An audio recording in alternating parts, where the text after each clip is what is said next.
Hello, I'm H.R. Funk, and I hope all you Marines out there will forgive me for donning my old uniform one more time. But I thought it was important to record this video because I want to remind everyone that what we're celebrating on July 4th, which as I record this is tomorrow, is not about hot dogs, it's not about backyard cookouts, it's not even about fireworks. But what we are celebrating on July 4th is the commemoration of the birth of the greatest nation this world has ever known. And I thought nothing really brings that home better than the Declaration of Independence itself.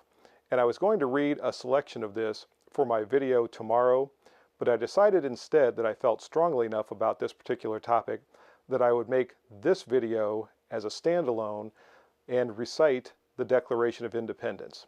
I hope you all enjoy it as much as I do.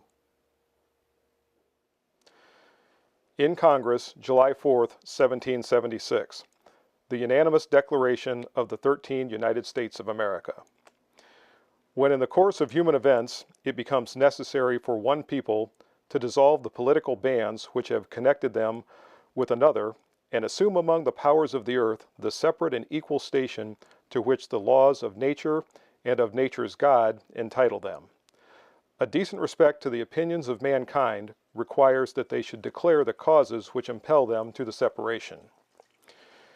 We hold these truths to be self-evident, that all men are created equal, that they are endowed by their Creator with certain unalienable rights, that among these are life, liberty, and the pursuit of happiness. That to secure these rights, governments are instituted among men, deriving their just powers from the consent of the governed.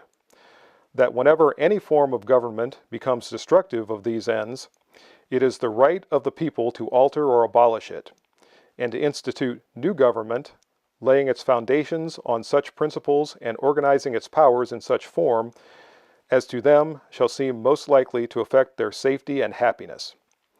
Prudence indeed will dictate that governments long established should not be changed for light and transient causes, and accordingly, all experience has shown that mankind are more disposed to suffer while evils are sufferable than to right themselves by abolishing the forms to which they are accustomed. But when a long train of abuses and usurpations, pursuing invariably the same object, evinces a design to reduce them under absolute despotism, it is their right, it is their duty to throw off such government and to provide new guards for their future security. Such has been the patient sufferance of these colonies, and such is now the necessity which constrains them to alter their former systems of government. The history of the present King of Great Britain is a history of repeated injuries, usurpations, all having in direct object the establishment of an absolute tyranny over these states. To prove this, let the facts be submitted to a candid word. He has refused his assent to laws, the most wholesome and necessary for public good. He has forbidden his governors to pass laws of immediate and pressing importance unless suspended in their operation till his assent should be obtained, and when so suspended, he has utterly neglected to attend to them. He has refused to pass other laws for the accommodation of large districts of people, unless those people would relinquish the right of representation in legislature, a right inestimable to them and formidable to tyrants only.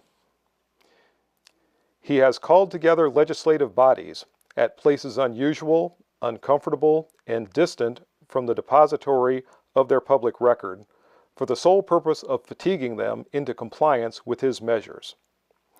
He has dissolved representative houses repeatedly, for opposing with manly firmness his invasions on the rights of the people. He has refused for a long time, after such dissolutions, to cause others to be elected, whereby legislative powers, incapable of annihilation, have returned to the people at large for their exercise. The state remaining in the meantime exposed to all dangers of invasion from without and convulsions within. He has endeavored to prevent the population of these states, for that purpose obstructing the laws for naturalization of foreigners, refusing to pass others to encourage their migrations hither, and raising the conditions of new appropriations of lands. He has obstructed the administration of justice by refusing his assent to laws for establishing judiciary powers. He has made judges dependent on his will alone for the tenure of their offices and the amount of payment of their salaries. He has erected a multitude of new officers and sent hither swarms of officers to harass our people and eat out their substance. He has kept among us in times of peace standing armies without the consent of our legislatures. He has affected to render the military independent of and superior to civil power. He has combined with others to subject us to a jurisdiction foreign to our Constitution and unacknowledged by our laws, giving his assent to their acts of pretended legislation.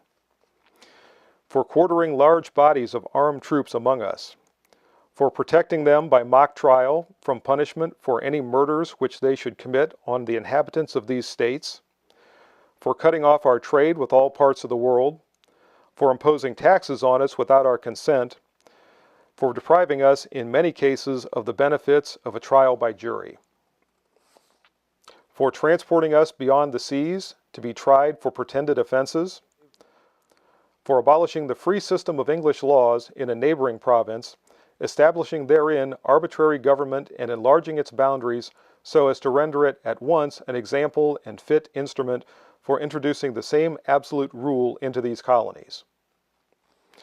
For taking away our charters, abolishing our most valuable laws, and altering fundamentally the forms of our governments. For suspending our own legislatures and declaring themselves invested with power to legislate for us in all cases whatsoever. He has abdicated government here by declaring us out of this protection and waging war against us. He has plundered our seas, ravaged our coasts, burnt our towns, and destroyed the lives of our people. He is at this time transporting large armies of foreign mercenaries to complete the works of death, desolation, and tyranny already begun with circumstances of cruelty and perfidy scarcely paralleled in the most barbarous ages, and totally unworthy the head of a civilized nation. He has constrained our fellow citizens, taken captive on the high seas, to bear arms against their country, to become the executioners of their friends and brethren, or to fall themselves by their hands. He has excited domestic insurrections amongst us, and has endeavored to bring on the inhabitants of our frontiers, the merciless Indian savages, whose known rule of warfare is an indistinguished destruction of all ages, sexes, and conditions. In every stage of these oppressions, we have petitioned for redress in the most humble terms. Our repeated petitions have been answered only by repeated injury. A prince whose character is thus marked by every act which may define a tyrant is unfit to be the ruler of a free people. Nor have we been wanting in attentions to our British brethren. We have warned them from time to time of attempts by their legislature to extend an unwarrantable jurisdiction over us. We have reminded them of the circumstances of our immigration and settlement here. We have appealed to their native justice and magnanimity, and we have conjured them by the ties of our common kindred to disavow these usurpations, which would inevitably interrupt our connections and correspondence. They too have been deaf to the voice of justice and of consanguinity. We must therefore acquiesce in the necessity which denounces our separation and hold them, as we hold the rest of mankind, enemies in war, in peace, friends.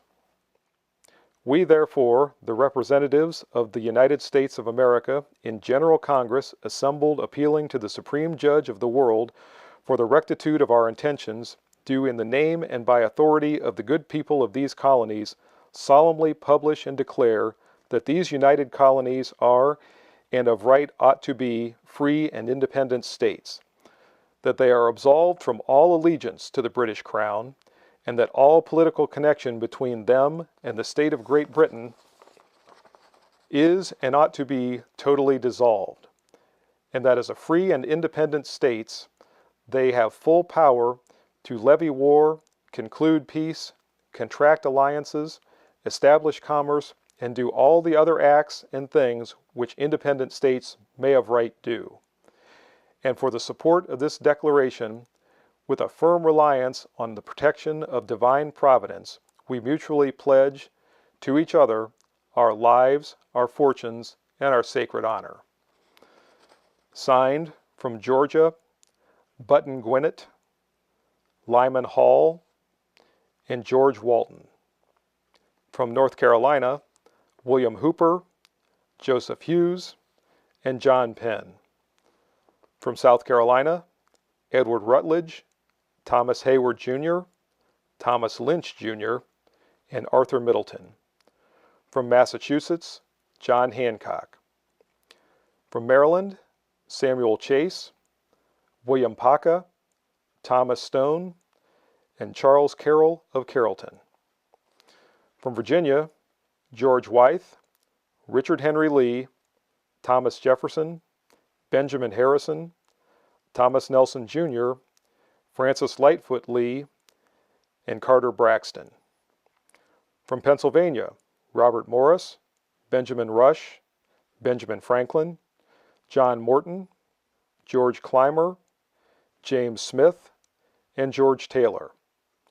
From Delaware, Caesar Rodney, George Reed, and Thomas McKean. From New York, William Floyd, Philip Livingston, Francis Lewis, and Lewis Morris. From New Jersey, Richard Stockton, John Witherspoon, Francis Hopkinson, John Hart, and Abraham Clark. From New Hampshire, Josiah Bartlett and William Whipple. From Massachusetts, Samuel Adams, John Adams, Robert Treat Payne, and Elbridge Gerry. From Rhode Island, Stephen Hopkins and William Ellery. From Connecticut, Roger Sherman, Samuel Huntington, William Williams, and Oliver Wolcott. And from New Hampshire, Matthew Thornton. Thank you very much, everyone, and happy Independence Day.